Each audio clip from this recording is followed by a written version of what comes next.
Have you not read that from the beginning the Creator made them male and female, and said, "For this reason a man shall leave his father and mother, and be joined to his wife, and the two shall become one flesh." So they are no longer two, but one flesh. Therefore, what God has joined together, no human being must separate. Husbands and wives need each other. God made them female and male out of love, for love. The love between a husband and wife comes from God. It is placed in our hearts by God to fulfill His loving design for each person. Apart from me, you can do nothing. For the Catholic Church, marriage is more than a social contract made by two people. It is more than the benefits afforded married couples by society. The sanctity of marriage unites the entire being of spouses in love and is a sign of God's love for humanity. The love of the spouses requires, of its very nature, unity and permanence, which embraces their entire life. So they are no longer two, but one flesh. They are called to grow continually in their communion through day-to-day fidelity to their marriage promise of total mutual self-giving.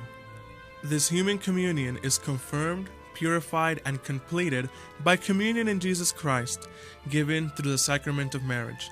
It is deepened by lives of faith and by the Eucharist received together.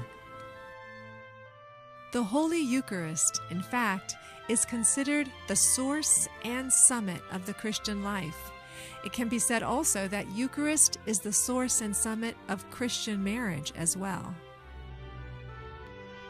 Husbands, love your wives, even as Christ loved the church and handed himself over for her. In a profound way, marriage represents and reflects the love Jesus Christ has for His church. Marriage is a gift from God and a vocation.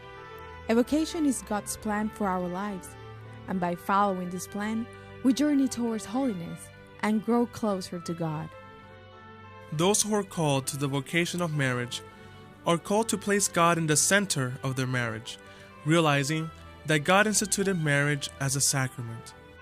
Marriage is the joining together of a man and a woman to be co-creators with God, to bring children into the world.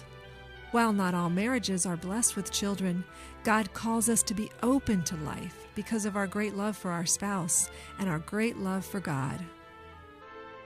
That is why the Church recommends methods of natural birth planning, where couples abstain during times of fertility.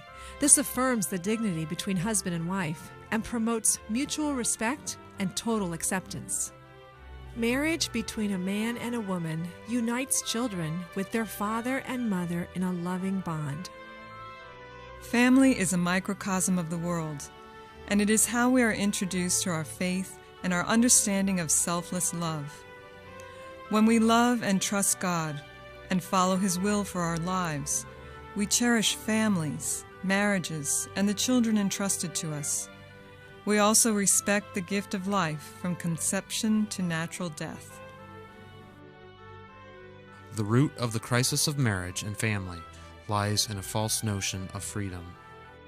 Through the power of Christ's redemptive death, which is realized in the Eucharist and represented by the marriage covenant, the husband and wife, as domestic church, are partners in the creation of a new heaven and a new earth.